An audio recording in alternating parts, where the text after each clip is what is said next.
Hello, hello, hello, everyone. Thank you for tuning in.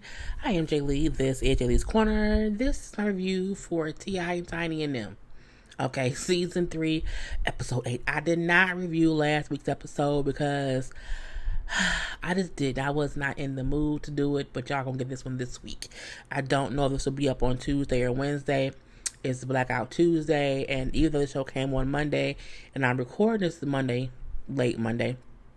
But I don't know if I'm going to upload it on Tuesday and then just not do anything else for Tuesday, or if I'm going to upload it on Wednesday. I don't know what I want to do.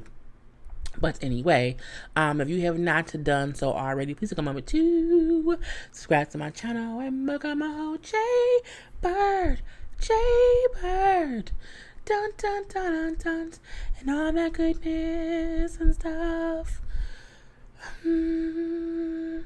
Everyone, center yourself. Take a moment. Breathe.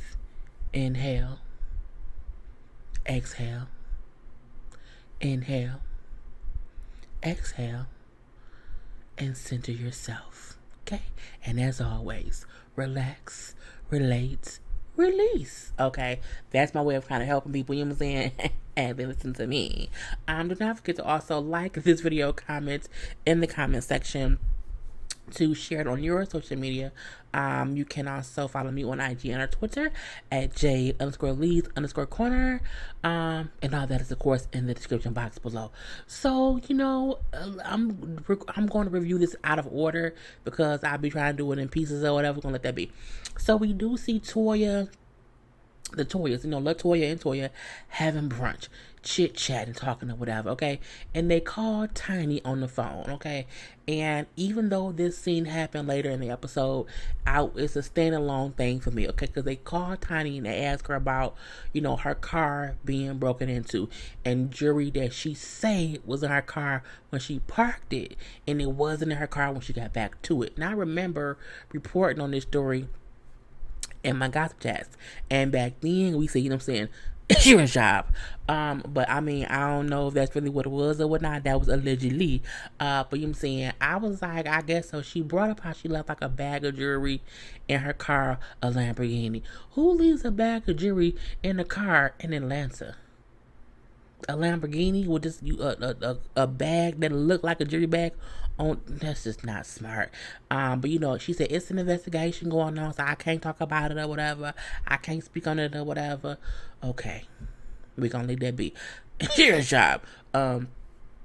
Or maybe somebody really did break in a Lamborghini and take all her jewelry that she had. She took off all her jewelry and just had it sitting in her car. I feel like if you take off your jewelry, you wouldn't leave it in your car. You either would that's dumb. I think that's dumb. I don't know what to think. But leave it be. Now we see T.I. at the little gym or whatever, meeting up with his little his brand ambassador, not ambassador, but she works with him with his brand and stuff or whatever.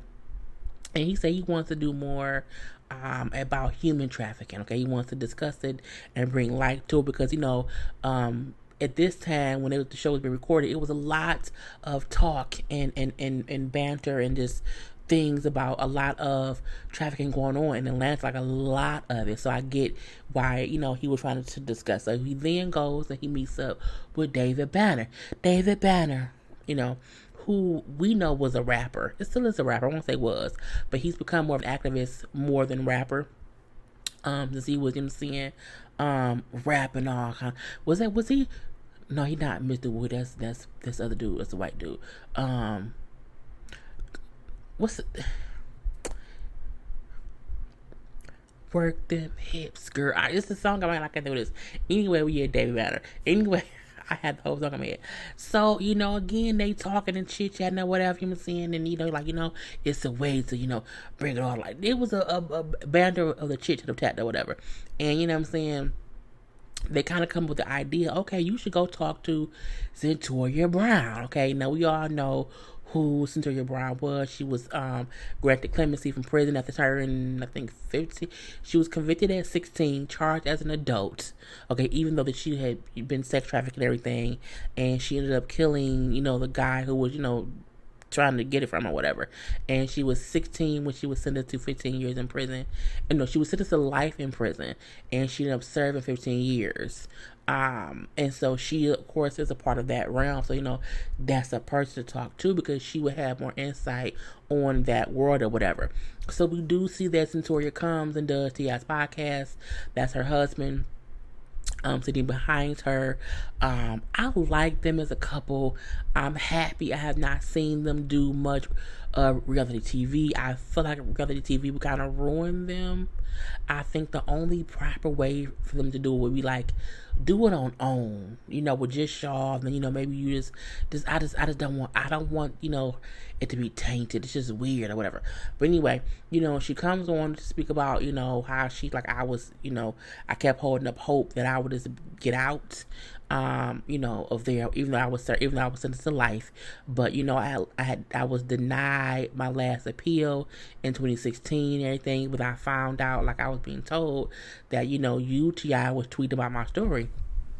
And then he brings up how, he heard about it. Because, again, I hadn't heard about her story either until, the celebrities started tweeting about it. And, he said, well, yeah, I just felt like, you being tried as an adult, considering the fact that you were being, used and abused, you were 16 and just defending yourself. And then how could a judge not, grant you leniency, to grant you clemency, to, let you be out after serving all that time in prison? I just thought it was kind of crazy.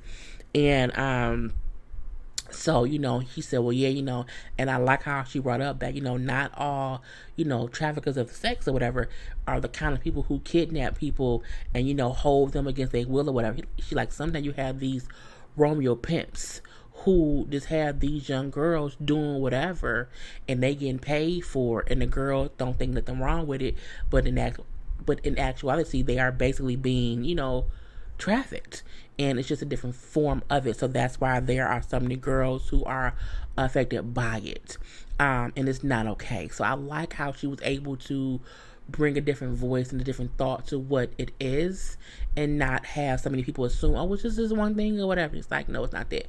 It's not it. And she started a nonprofit organization to basically shed light on it, her and her husband as well. And I like how much he supports her and how he kind of, sits in the background and lets her tell her story. And he is not like, all up in the video, and now he spoke a little bit or whatever, but just in support of his wife and making sure to get her story out here in her own way or whatever. And I'm like, that's great. And T.I. offers to, like if I could help in any way to bring any awareness to your cause, I'm willing to do whatever, and then and I'm willing to be there.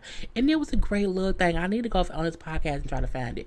And they did list this, and if if you or someone was being sexually exploited, help is available. Text Be Free or call 1-888-373-7888 to learn about options. Again, that is Be Free. That is the BEFREE. For those of y'all who be listening to me and not watching me, okay. But again, I want to make sure to get that out because again, you never know what someone is going through, and they may not know that it is a way to get out. Okay. So, boom, that's done. Now we see Tiny hanging out with King. Now, we know last episode, King and T.I. had a whole bet. King wants to go out on the road, get a tutor. He wants to go out and spend money on himself. But he not bringing in no money. And so T.I. said, look, until you are like booking shows where you can pay from, and bringing in money, like we can't just be spending money on you for no reason. And King said, I can I can fill up a stadium with her. I can fill up a concert of like 300 people. He said, okay, we'll do that on a weekday. I can on a whole weekday. So that's a bet that he can do that. He can have a whole 300 crowded concert of paying people on a weekday. Okay, I guess. Now last episode, King went to Tiny for help, and T.I. said no. Because Tiny then with the T.I. said, I'm going to help him. He said, it aggravates him when Tiny interferes with him trying to parent King, as a father. Because he said King is baby. Tiny is baby him, and that's why when he's hard on King, the King goes to Tiny because she then, she falls in line and helps a little baby or whatever. And that ain't going to help when he's older. Anyway, he said, Tiny, Tamika, Stay out of it. But what does she do? She won't. Not at all. So her and King is on their way to Tennessee because some promoters wanted him to come through like a little meet and greet thing or whatever. So he's going to see like it was worth one. He's gonna do the meet and greet, but see if he can have a concert there to get a whole bunch of people. He got like one song. This one, okay? And it's all based on this bet with T.I. So T.I., again, told Tiny stay out of it. And she don't know what to do. But again, she's like, what he don't know won't hurt him. I'm not going to tell he watches the show. You think he not... Anyway, so as they driving to Tennessee, T.I. calls Tiny. Hey, what you doing? Oh, nothing, riding around. Oh, where you going? Oh, I don't know. Just around. I say, bitch, you can't lie. When he said where you going, she said, I don't know. He said, you don't know. Well, and as she lying horribly, they laughing at her. I'm like, cause she is just so dumb. Oh no, you finna go to the movie. She's like, all right, well, I'll talk to you later or whatever. I'm like, he knows something, like he know you doing something, but I mean, let it be that. So again, we see they get there, whatever. It's a whole little meet and greet. The people brings up how they, used to do shows with his daddy. Now they're going to do shows with King. I don't think King got next. I think Damani got next. Damani is focused on music, how you're supposed to be. And I'm not saying King can't be great. King has more ego than work ethic. He has more mama help me than mama I did all this on my own. He had, it's just different. And it's because he's been baby. Like, it's just, again, his ego of wanting to be a rapper, his mindset and wanting to be a rapper and be up next is bigger than his do-it-ness at all. Okay, anyway, he go there or whatever. It was at least 100 kids. It was, what I'm saying, it wasn't 300. I don't think it was 300 or whatever, and I don't think they paid, or maybe they did pay. I'm not sure, but anyway, he said it went great or whatever, and now he feel like I can pull off a show of 300 people. But he said, but I know my dad, if I have 299 people, he'll still say, nah, son, you didn't have 300. Okay, if the bet is for 300, you should have 400, because you can't. If you skimming by the skin of your teeth, right above here, okay, the tip of it all, you ain't really doing much. Okay, anyway, what I'm saying, T.I. does say how he already know they went to Tennessee because King was all over social media posting about it. I'm like, did you not think your daddy would know hashtag King of Tennessee, whatever the hashtag was? He wouldn't know. I'm like, kids are so dumb. They so stupid. We then see, Tommy. Tommy up there hanging with Red at the gym or whatever, working on chit chat. Okay, he brings up how him and Toya not on the best of terms. I'm saying how they having issues or whatever, and then counseling him, saying how he don't like the counseling because he feel as if they keep, talking about the same issues where he feel like we shouldn't have to keep talking about something that I feel like we've already dealt with. Even if she still has feelings about it, we should not, be addressed. I'm like, that's not how therapy goes, bro. It's not at all. I'm saying, I like how Red brought up how, I'm saying, sometimes we have to just realize we messed up and admit that in order to fix things. You know what I'm saying? Period. And I'm like, come on now, Red. And he also brought up how, people don't get that therapy. It's just like a athlete who's in practice. You have to keep going to get better. So, a athlete who, is not playing ball, don't stop practicing at that craft to get better. You know what I'm saying? Because it's going to be hard times or whatever. And the practice is to keep you good. So therapy and a marriage is like, I say, come on now, Red. What a word. I like Red. I don't know that man. But it's something about him that does seem like Toya has the right one. It's something different about him. Not saying when she was with Memphis Hits that he didn't seem right, but it was still a little extraness of like, he kind of looked like Lil Wayne. You know what I'm saying? Red is so different, and he seems different, and Toya seems different with him. I like him or whatever. Anyway, we then see LaToya, and Tommy at counseling again, okay? Another session. And they kind of bring up how, the last time he was here, when we left, we had a whole fight, you know what I'm saying? He said some things, and I said some things, and then he left the country. Not the country, the state, okay? Oh, really? Okay, so I want y'all to look at each other, you know what I'm saying, to have a conversation. So Toya tells him how, you were very hurtful, and what you said to me last time, and how you said things or whatever. And she started crying. She started crying and saying, you know what I'm saying, you made me feel abandoned, and you never even gave me a reason as to why. And I was like, he was like, oh, that's heavy. Meaning, he don't get how much he hurts her, and in what ways he hurts her when he just think, oh, we just fighting. You know what I'm saying? But you don't realize how much damage you doing to her, and you're able to get over it, it seems, more than she is. So, I mean, that's kind of crazy. And then, she brings up how, I fell in love with him because I was doing my album before, you know what I'm saying? And I just, she was a little nervous or whatever. He like, you can do it. He was very, very supportive. And she's like, I just feel like before, Tommy was so loving and so supportive, and he made me feel supported. And that's what has been lacking recently. You know what I'm saying? And he's like, I don't want to fight with my, my partner anymore. I don't want to do that. I don't want to fight with you anymore because it's Team Walker all day.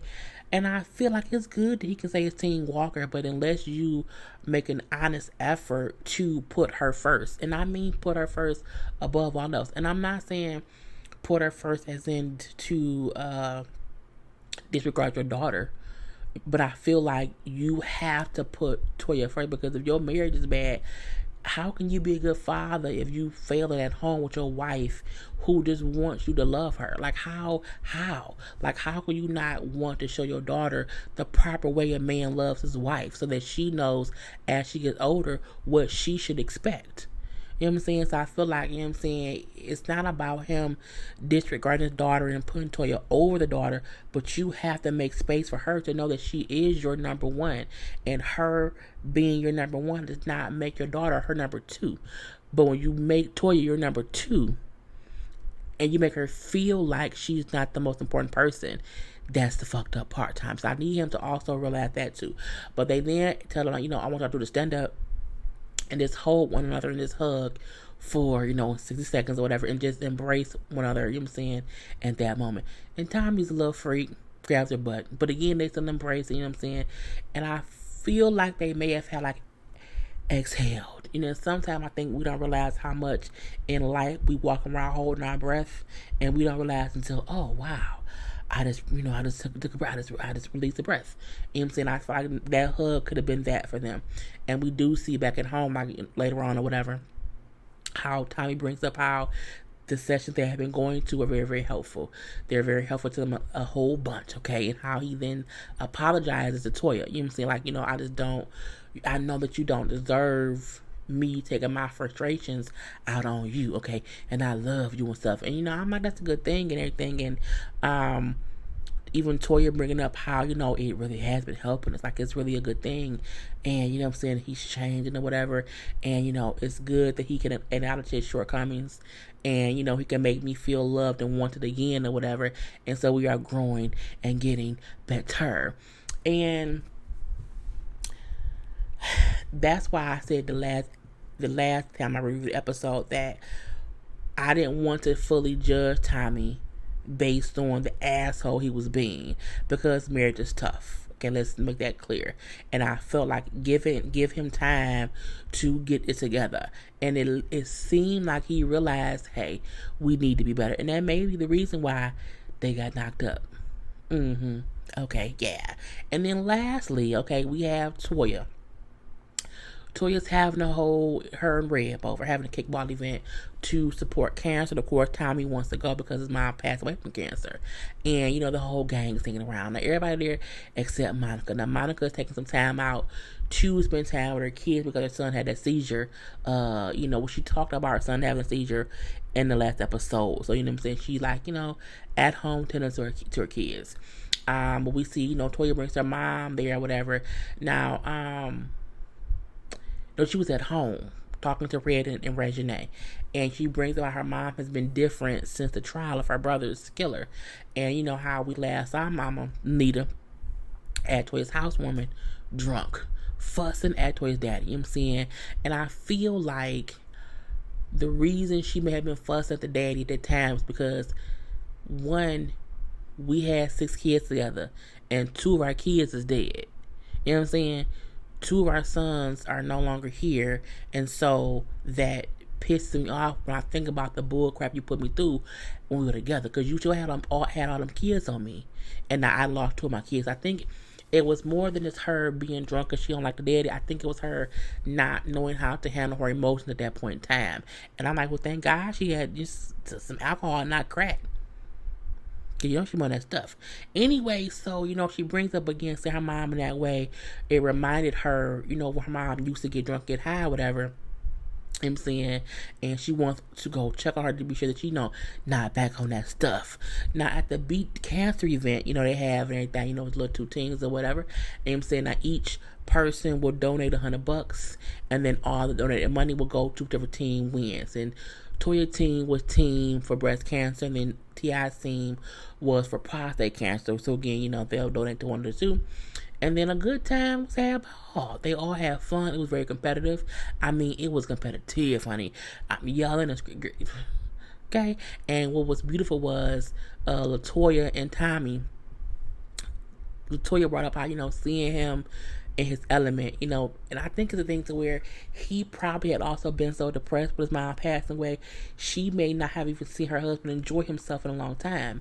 And so it's like, to seeing him playing, dodgeball, kicking the ball and running, and and being all athletic, like she was hot and horny. Okay, the waterworks was on or whatever. And it was cute to see that, now we do see Toya's team won, okay, by a score of 8-7. And I'm like, their team was down like a whole bunch, so they came all the way back. And we see again LaToya and Tommy, have in great spirits. Okay, she off her husband. And Mama Nita was there. She wasn't drunk at all. Okay, she was having a good time as well. Now Tiny was upset because they lost, and so she left. I said, girl, get over it. We then see Toya, her mama, go out for dinner, okay, at Kirkland restaurant, the Frost Bistro. Now, first of all, Toya came walking in like a bad bitch. I said, come on now, Toya, body looking tight, okay, and I love the boots with my favorite color is red. Okay, my absolute favorite color is red, and I love the boots with the purse. I want to order me some red gym shoes because I don't like boots. I would not want to wear red boots, but I'm gonna go order me some red gym shoes to match my red purses, and I may buy a new red purse. Anyway, but I'm like, Toya looks good. She looks good. Okay, I was like, come through, Toya, and so does Miss Nita. Okay, but she looks as good as well. Again, Toya was walking up like a bad bitch, okay? All up and through. And so they come and they talk or whatever, you know what I'm saying? And Toya brings up how, Mama, you was, at my party tripping. What's wrong with you, Mama? Oh, baby, I'm so sorry about that. Ouch. Your daddy was there, you know what I'm saying? And, she just brings up, look, I was just, in my feelings or whatever. And, I was having a hard time, it's just a trial. This is hard, girl. This is hard, whatever. And Toya just brings up how, it just reminded me of how you were, when you was on that stuff. And she realized her mama, even though they got justice for her brothers, her mother still needs counseling because her mama still needs to deal with that grief and that loss. And she can see her mama has not really dealt with it, not in a way to where she is going to go back to smoking crack, but a way to where if she don't handle it, she could. Like, she absolutely could, you know what I'm saying, if they don't just address it. And Mama Nita had been in counseling before, years ago, like back when Tiny and Toya had their own show together. I think it may have been when she was on the show with Memphis or whatever, I'm not sure. But again, she had been in counseling before, and she kind of doesn't like to go. And then she's like, Mama, we got justice, for my brother, like, it's time for us to get you some help to deal with it. You know what I'm saying? Because, it is what it is. And I like that even though she didn't agree to it, she didn't decline it. I feel like she doesn't want to deal with whatever emotion she know will come up in therapy. And so, but that's dangerous for a former drug addict. Like, that is what causes them at times to go back and start using. And I mean, I do not want Miss Nita to go back because I like how I told you, like, Mama, I love the fact that you're back around. I love how close you are now with, Rain and Regine. And, that's a great thing because, again, her mama and her daddy wasn't around too much with Regine as a kid because her mom was on drugs, her daddy just wasn't around. And so it's like, I want you to continue to be, better, whatever, be around. So I think we need to get you, just something to make sure that you're okay. I'm like, okay, cool. And that was the whole episode. Okay, so I will talk to y'all later. Do not forget to like, to comment, and share this video. To follow me on IG and on Twitter at J_Lees_Corner. And I will talk to y'all next time. Peace.